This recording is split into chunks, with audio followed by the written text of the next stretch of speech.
நமது ஆண்டவரும் அருமை மீட்பெருமாய் இயேசு கிறிஸ்துவின் கிருபையுள்ள நாமத்திலே உங்கள் அனைவருக்கும் அன்பின் நல்வாழ்த்துக்கள் கூறி இன்றைய தியானத்திற்கு உங்களை தயவோடு அழைக்கிறோம். இன்றைய தியான பகுதி திவ்ய வாசகனாகிய யோவானுக்கு வெளிப்படுத்துகிற விசேஷம் 2ஆம் அதிகாரம் 8 முதல் 11 வசனங்கள். வெளிப்படுத்தல் 2ஆம் அதிகாரம் 8 முதல் 11 வசனங்கள். தியான வசனம் அப்போஸ்தலனாகிய பரிசுத்த பவுல் எபேசியருக்கு எழுதின நிருபம் 3ஆம் அதிகாரம் 13ஆம் வசனம். எபேசியர் 3:13. உங்கள் நிமித்தம் நான் அனுபவிக்கிற உபத்திரவங்களினால் நீங்கள் சோர்ந்து போகாதிருக்க வேண்டிக் கொள்கிறேன். அவைகள் உங்களுக்கு மகிமையாய் இருக்கிறது. பவுலடிகளார் எபேசு சபைக்கு எழுதுகின்ற பொழுது, நீங்கள் அனுபவித்து கொண்டிருக்கிற உபத்திரவங்களினாலே சோர்ந்து போகாதிருங்கள், நீங்கள் சோர்ந்து போகாமல் இருக்க வேண்டும் என்பதற்காக நான் ஜெபித்து கொண்டிருக்கிறேன். ஏன் தெரியுமா? இந்த உபத்திரவங்கள் உங்களுக்கு மகிமையாக இருக்கிறதே என்பதாக குறிப்பிடுகிறார். கடந்த நாளிலே பாட அனுபவித்தவராகிய ஆண்டவராகிய இயேசு கிறிஸ்துவை குறித்து நாம் தியானித்தோம். இன்று அவருடைய பிள்ளைகளாக அழைக்கப்பட்டிருக்கிற நம்முடைய வாழ்க்கையில் இந்த உபத்திரவத்தை குறித்ததான சிந்தனை எப்படிப்பட்டதாக இருக்கிறது? நாம் கிறிஸ்துவை பின்பற்ற விரும்புகிறோம்.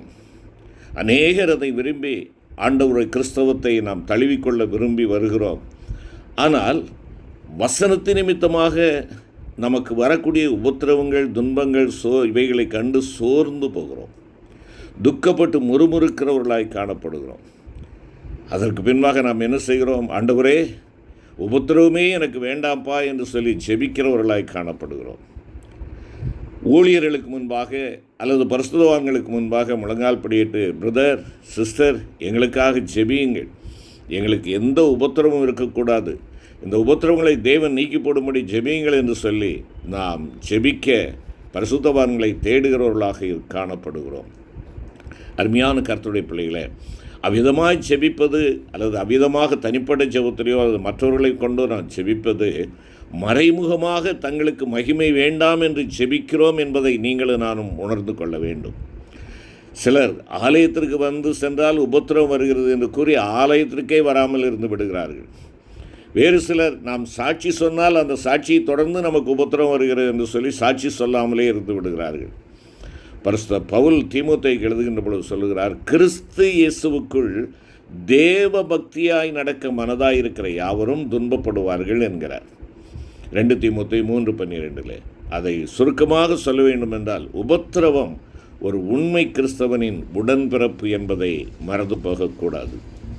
ஆண்டவராய் இயேசு கிறிஸ்து மலைப்பிரசங்கத்திலும் இடுக்கமான வாசல் வழியாய் உட்பிரவேசியுங்கள், கேட்டுக்கு போகிற வாசல் விரிவும் வழி விசாலமாய் இருக்கிறது, அதன் வழியாய் பிரவேசிக்கிறவர்கள் அநேகர், ஜீவனுக்கு போகிற வாசல் இடுக்கமும் வழி நெருக்கமாய் இருக்கிறது, அதை கண்டுபிடிக்கிறவர்கள் சிலர் என்பதாக குறிப்பிடுகிறார்.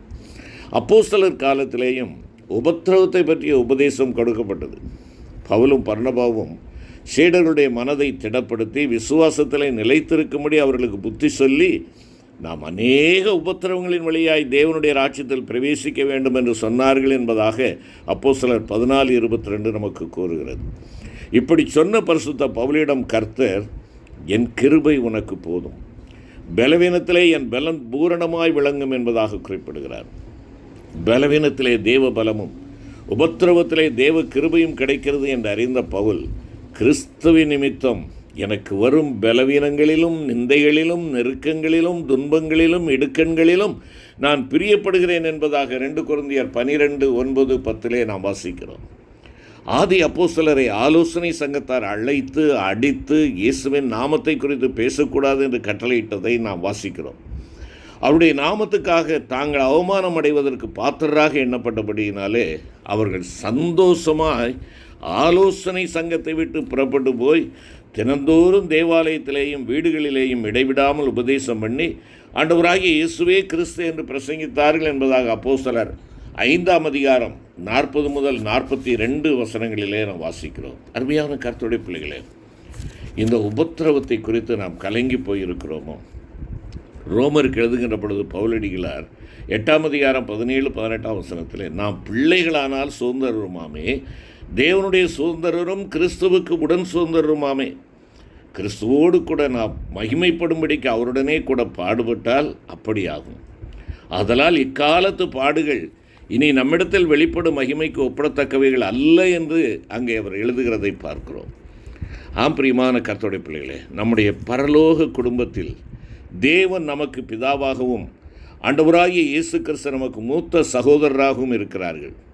தேவனுடைய சுதந்திரராகும்படியாக நாம் கிறிஸ்துவுடனே கூட பாடுபட வேண்டியது அவசியம்.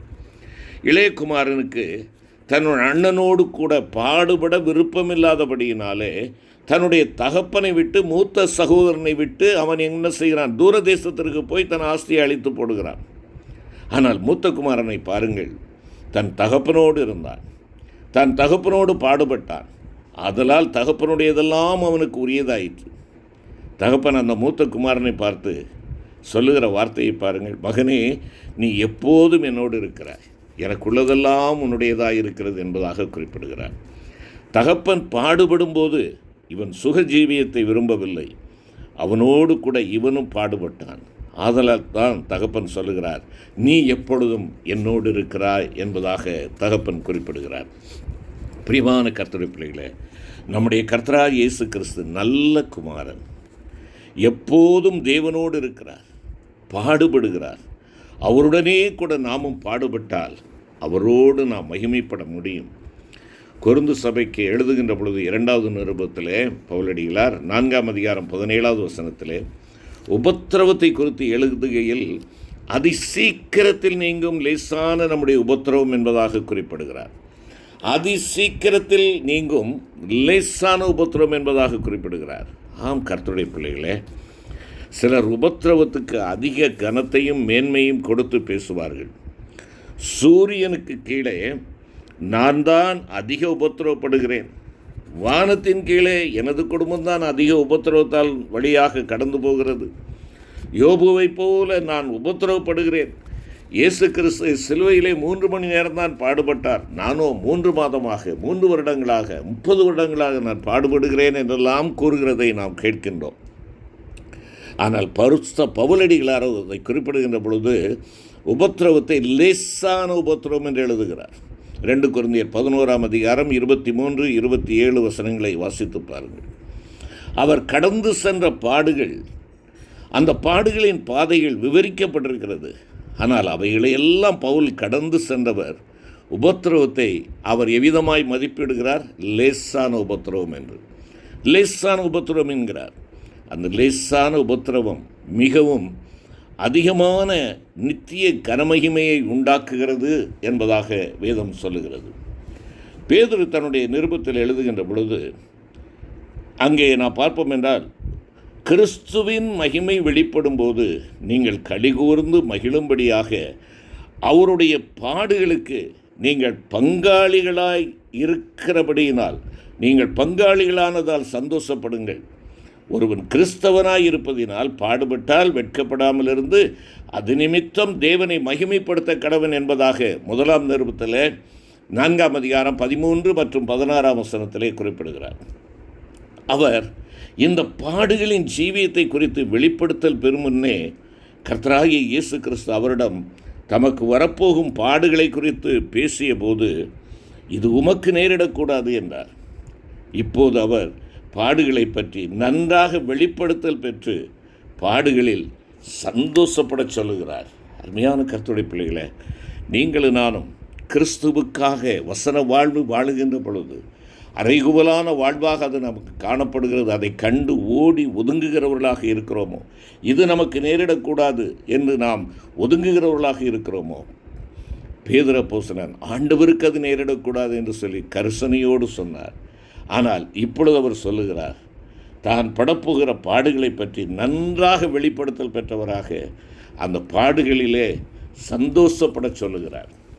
ஆவியானவர் சிமிர்னா சபைக்கு கொடுக்கக்கூடிய தூதை பற்றி, எழுத வேண்டிய தூதை பற்றி அங்கே சொல்லுகின்றதான வேளையிலே, நீ படப்போகிற பாடுகளை குறித்து எவ்வளவும் பயப்படாதே, 10 நாள் உபத்திரவப்படுவீர்கள், ஆகிலும் நீ மரணபரியந்தம் உண்மையாயிரு, அப்பொழுது ஜீவ கிரீடத்தை உனக்கு தருவேன் என்பதாக 2ஆம் அதிகாரம் 10வது வசனத்திலே குறிப்பிடுகிறதை நாம் வாசிக்கிறோம். 10 நாள் உபத்திரவம் என்பது நாம் பூரணப்படும் வரை உபத்திரப்பட வேண்டியது அவசியம் என்பதாகும். ஆண்டவராகிய இயேசு கிறிஸ்து உபத்திரவத்தினாலே பூரணப்படுத்தப்பட்டார் என்பதாக எபிரேயர் 2:10 நாம் வாசிக்கிறோம். நமக்கு உபத்திரவங்கள் மரணபரியந்தம் இருக்குமானால் அதுவரை நாம் உண்மையாக இருக்க வேண்டியதும் அவசியமாகும். முறுமுறுக்காமல், துக்கப்படாமல், பயமுறுத்தாமல், உபத்திரவம் வேண்டாம் என்று சொல்லாமல் உண்மையாக இருக்க வேண்டும். பொற்கிரீடம் பொன்னால் செய்யப்படுவது போல ஜீவ கிரீடம் ஜீவனால் உண்டாக்கப்படுகிறது. நாம் ஜீவனை கொடுத்து பாடுபட்டால் அந்த ஜீவனால் கிரீடம் உண்டாக்கப்படுகிறது. அந்த கிரீடமே ஜீவ கிரீடம். ஜெபிப்போம்.